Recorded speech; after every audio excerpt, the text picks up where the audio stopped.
My name is Anna Marston. I'm 33 years old, and I run a small consulting firm in Manhattan. I've spent most of my adult life trying to make my family proud. I helped my parents pay off their mortgage, covered my brother's car loan, and even helped my sister with grad school tuition. Whenever they said, "You're the successful one, Anna," it always came with another favor attached. Last Tuesday morning, I woke up to my phone buzzing at 5:17 a.m. A notification from Facebook. My mother had posted a photo. She and my father were smiling at the airport with my siblings, Ivy and Daniel's wife, Tessa. Everyone held champagne glasses in front of a sign that said Rome Airways. The caption read, "Family only Rome bound." I stared at it for almost a minute. I wasn't tagged, of course. Then another notification appeared from my corporate credit card. 6 first-class tickets, 2 luxury hotel suites in Rome, a private driver, multiple restaurant bookings, all charged to my business account. I had given my parents access to that card for emergencies only. It was supposed to make things easier if something happened to me. They promised never to touch it without permission. I believed them. When I opened my laptop, the charges kept appearing. Florence, Amalfi Coast, Milan.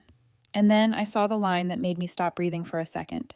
Wine tasting, $11,537 or $48. Who spends $11,000 on wine in one night? My family, apparently. Using my money. At first, I didn't cry or yell. I just went quiet. There's a certain kind of betrayal that doesn't spark anger right away. It freezes you. I'd been excluded before, but this time they didn't just forget me. They took my trust and turned it into a funding source. By 5:30 a.m., I had called American Express. I told them the charges were unauthorized and requested a full review. Then I contacted the airline and canceled their return flights. They were already mid-air, somewhere over the Atlantic. I canceled their hotel bookings, their drivers, their tours, everything except that wine bill. I wanted them to remember the taste of luxury paid for by the daughter who wasn't even invited. At 6:03 a.m., my phone began to light up. First my mom, then my dad, then Ivy, then Daniel. Call after call until the number hit 27. I didn't answer any of them. A voice message came in from Ivy, whispering like she was afraid someone might hear. "Anna, the hotel says the reservation's invalid. Our bags are locked inside. Mom's freaking out and Dad's card isn't working. What's going on?" I listened once, then deleted it. They had no idea yet that I was behind it.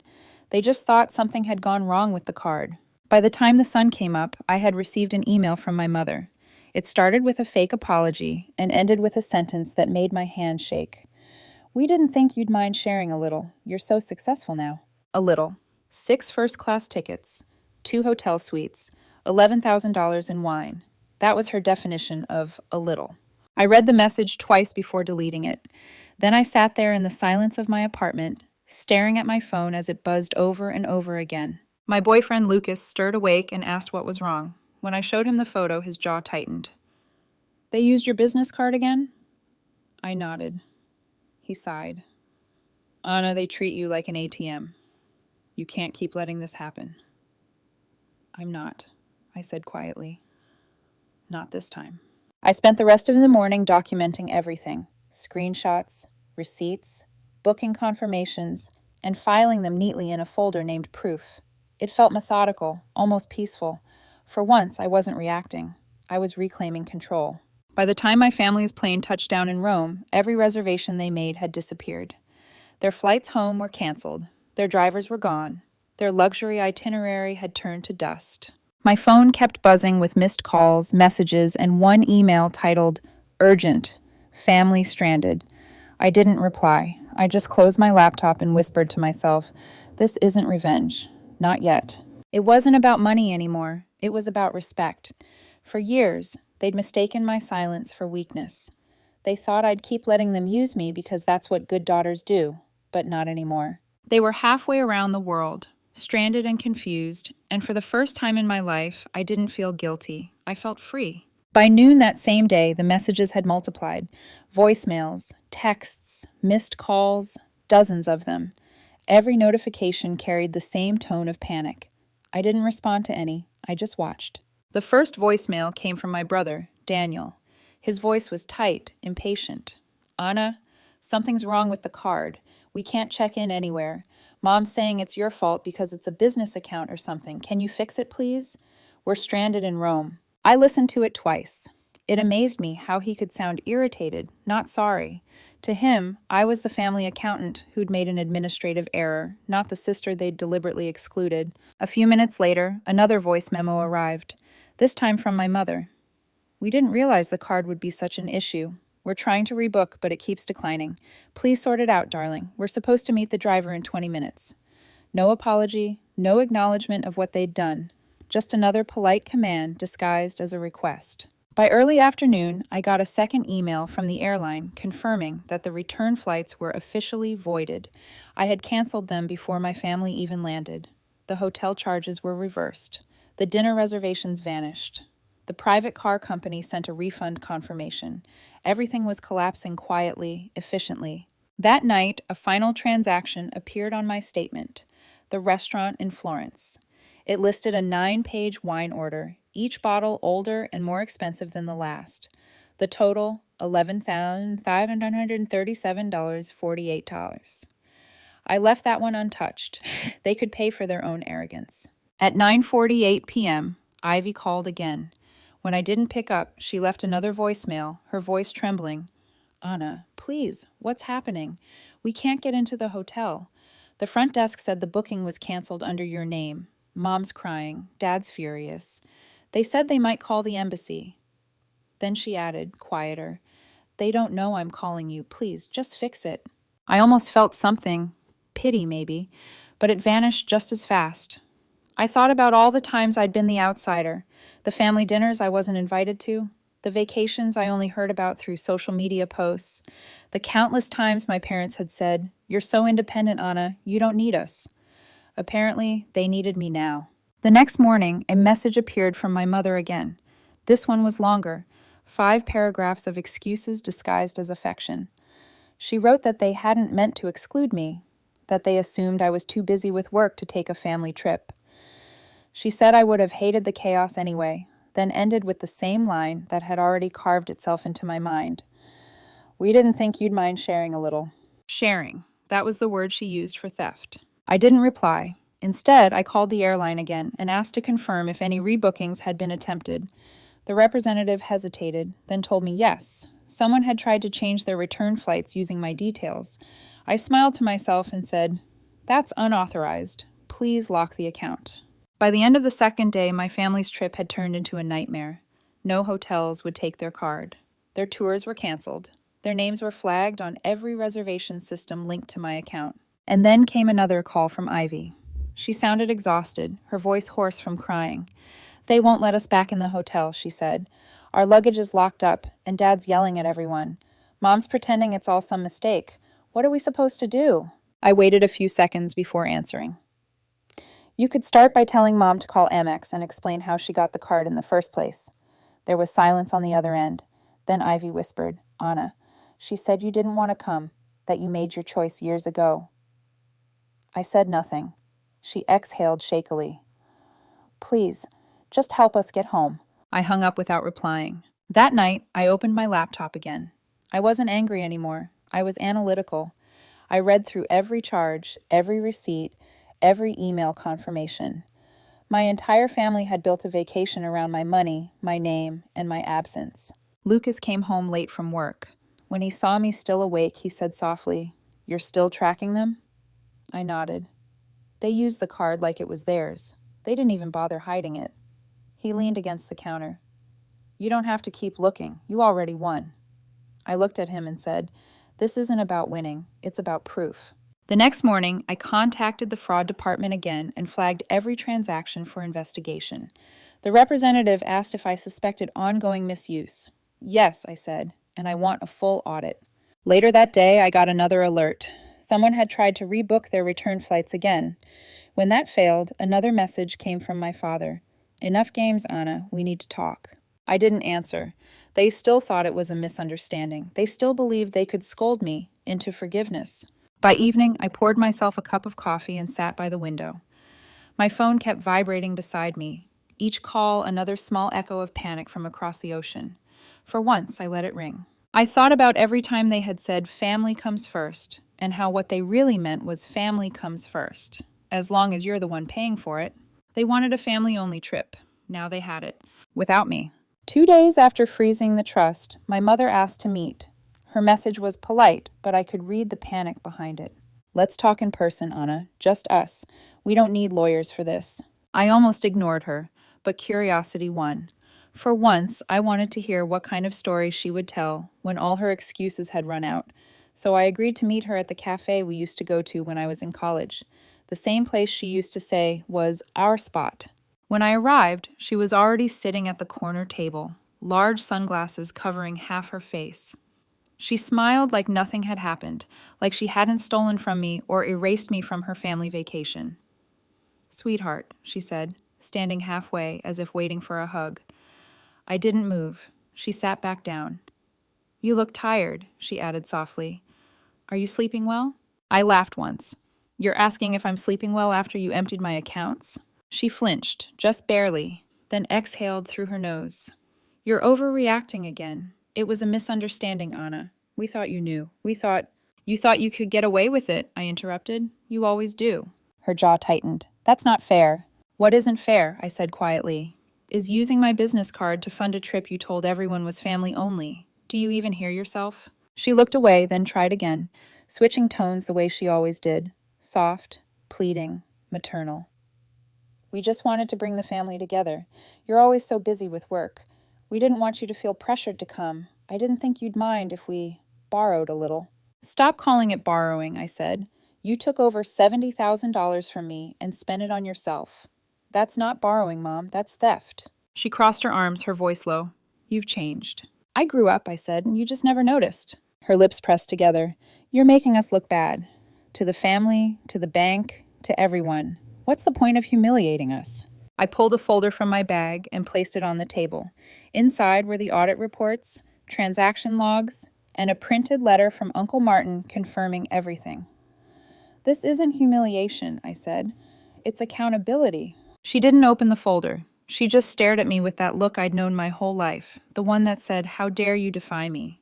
"You always wanted to make us look like villains," she said. I took a slow breath. "You made yourselves look that way. I just stopped hiding it." For a moment, neither of us spoke. The clinking of cups around us filled the silence. Then she leaned forward and said in a low voice, "You'll regret this when you're alone, Anna. Family doesn't last forever." I looked at her and said, "Neither does trust." Her expression cracked, just slightly. "We were going to use that money to buy something for everyone. A family home in the Catskills. A place where we could all be together. It wasn't selfish." "It was selfish," I said evenly, "because you planned to buy it with my money, and I wasn't even going to be welcome there. Uncle Martin told me everything." She blinked, clearly startled. "He shouldn't have said that." "No, he shouldn't have had to," I said. "You should have told me the truth yourself." For the first time, she didn't have an answer. She reached for her coffee cup, her hands trembling slightly, and said, "You've always misunderstood us. You think everything's about money." I shook my head. "No, Mom, it's about respect. And you've spent your whole life proving you don't have any for me." Her voice rose, the polite facade finally slipping. "You think cutting us off makes you strong? It makes you cruel." I stood up, gathering my folder. If protecting myself makes me cruel, I can live with that. As I turned to leave, she called out one last time, "You're not punishing us, Anna. You're punishing yourself." I paused at the door. "Maybe," I said, "but at least this time it's my choice." Outside, the air felt clearer, lighter. I didn't realize until then how many years I'd spent suffocating under the weight of obligation. When I got home, there was a message waiting from my father. "Can we talk man to man?" I stared at it for a long moment, then replied, "I'm not your son." An hour later, Ivy texted me asking if we could have a family meeting. Just once, she said, to get everything out in the open. I didn't say yes right away. I stared at the message for a full minute before answering. "Fine, my terms. Neutral location. Everyone signs a release. No more manipulation. If they wanted closure, they would get it. But on my rules, not theirs." The following Friday, I booked a conference room at a small downtown hotel. Neutral ground. No home turf for anyone to claim. I sent the address and the rules in a single message to our family group chat. Meeting scheduled for 4 p.m. Everyone must arrive on time. The discussion will be recorded. No interruptions, no shouting. You'll each receive a copy of what's said. Refusal to attend will be taken as acknowledgement of guilt. No one replied, but at 4:02 p.m., they all walked in.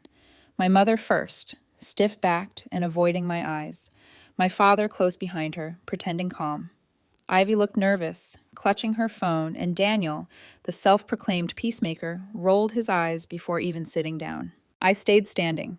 The folder in front of me was the same one I'd shown Mom at the cafe, but this time it had more inside. Statements, screenshots, emails, even voice memos, everything. Before we begin, I said, I need your signatures on these. I slid a stack of release forms across the table. This is to confirm that you're aware this meeting is being recorded and that you consent to it. Daniel scoffed. What is this, a courtroom? I looked at him evenly. No, Daniel. This is me protecting myself. You've all had your turn to talk behind my back. Now you'll speak where everyone can hear it. My father signed first, muttering something about drama. Mom hesitated, but eventually scrawled her name.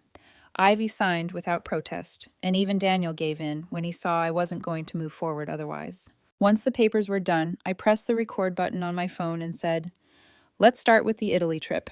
Mom immediately jumped in. Anna, please, we've already talked about this. You misunderstood everything. I raised an eyebrow. Misunderstood what? That you used my business card without permission? That you called it family only while posting pictures online? Dad's voice rose. You're blowing this out of proportion. You're acting like we stole from you. I met his gaze. You did. He slammed his hand against the table. We're your parents. Exactly, I said quietly. Parents don't steal from their children. The room went silent. I opened the folder and began laying out printed statements, one by one, sliding them toward the center of the table like evidence at trial. These are all the charges made under my name. Flights, hotels, jewelry, spa treatments. There's even a payment for Daniel's car repairs from last December. Daniel blinked. What? No, Mom said. He stopped mid-sentence. Mom shot him a sharp look. Don't start, Daniel. I turned to her. Go ahead, tell him what you said. Her voice faltered. It was a temporary arrangement. With my business funds? I asked. How temporary was that? No one answered. I slid another document forward. This is the letter from Uncle Martin. He confirmed you bragged at a cookout that Anna's card makes it all possible. Mom's lips pressed into a thin line. Dad muttered, Martin should have kept his mouth shut. I leaned back. He was the only one with the decency to tell me the truth. You all hid behind lies and guilt trips. Ivy finally spoke, her voice soft. Anna, I didn't know about the money. I swear. I thought you just didn't want to come on the trip. I believe you, I said. But you also didn't question it, did you? You saw them using my card, living off my effort, and you said nothing. She looked down, tears in her eyes. For the next hour, I went through everything, every expense, every lie, every excuse. My father's defensiveness turned into silence. My mother's voice shifted from calm to desperate, trying to guilt me into forgiving her. You can't just cut us off, she said. We're your family. I looked at her, steady and clear. That's exactly what I'm doing. I'm cutting off your access, not my humanity. I've supported this family since I was 23. You didn't protect me. You drained me. Daniel leaned forward, frowning. So what now? You just walk away after everything we've done for you? I laughed softly. Everything you've done for me? You mean raising me? That's called parenting, Daniel, not an investment. You don't get to collect interest on love. He opened his mouth to argue, but Dad's hand on his shoulder stopped him. I closed the folder. Here are my conditions. Everyone looked up. From this day forward, there will be no more access to my accounts, no more loans, and no more pretending we're something we're not. You've lost my trust, and I won't rebuild it for you. Mom's face crumpled. You can't mean that. I do, I said. The next time you need money, call a bank. The next time you want control, find another target. I'm done. She whispered, So you're really walking away? I stood.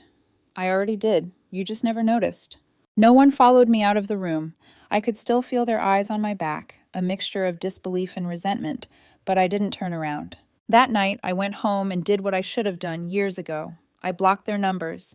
Mom, Dad, Daniel, Ivy, every contact gone. Then I deleted the family group chat entirely. Lucas was waiting when I got home. He didn't ask questions. He just took my phone from my hand and said quietly, You're free now, you know. I nodded. though part of me didn't believe it yet.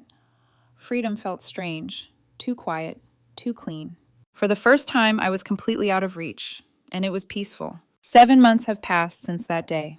No calls, no emails, no family visits pretending everything is fine, just silence. At first, the quiet felt unnatural, like the pause after a storm when you still expect thunder.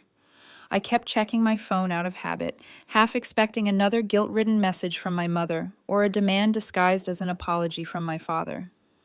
But nothing came. Eventually, the silence became comforting. It was the sound of my life finally belonging to me. I moved my remaining business funds into a new LLC, one with only my name on it. I changed all my passwords, closed the joint trust, and started donating small amounts each month to a nonprofit that helps women rebuild after financial abuse.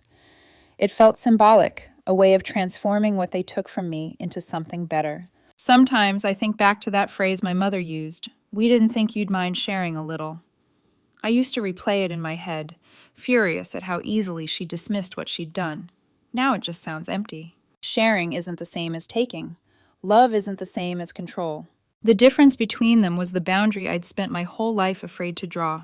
Lucas told me once, "You were raised to think peace comes from keeping everyone else comfortable, but real peace starts when you stop apologizing for existing." He was right.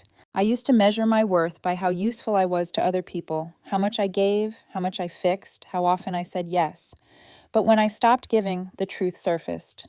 The people who only stayed because I was convenient disappeared.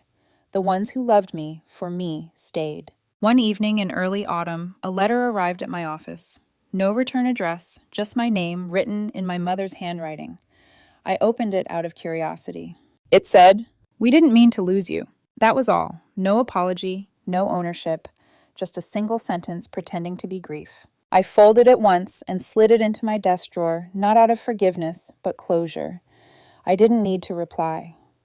Losing me wasn't something they didn't mean to do. It was a choice they made every time they treated my love like currency. I've learned that peace isn't about reconciliation. It's about release. You can love someone deeply and still refuse to let them hurt you again. I don't regret canceling those flights. I don't regret freezing the accounts or walking out of that cafe. For years, I let them write the story, the responsible daughter, the family helper, the quiet one who never complains. Now, I write it myself. Last week, I finally took a trip of my own. Just me and Lucas. We didn't fly first class or stay anywhere expensive. We rented a small cabin by the coast. I woke up each morning to the sound of waves instead of phone alerts. It felt simple, honest, and real. One night, sitting by the fire, Lucas asked if I ever missed them. I thought for a long moment before answering.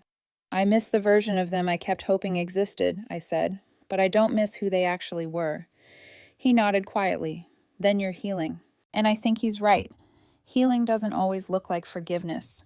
Sometimes it just looks like distance. When we came home, I deleted the last old family photo from my phone, the one where everyone was smiling, but I wasn't in the frame. Then I replaced it with a new picture of the ocean, sunlight breaking over the water. I don't know if they ever think of me or if they've found someone else to lean on, but it doesn't matter. For the first time in my life, I'm not waiting for their approval. Family isn't who shares your blood. It's who shows up, stays honest, and never asks you to pay for belonging. And that's a balance I'll never lose again.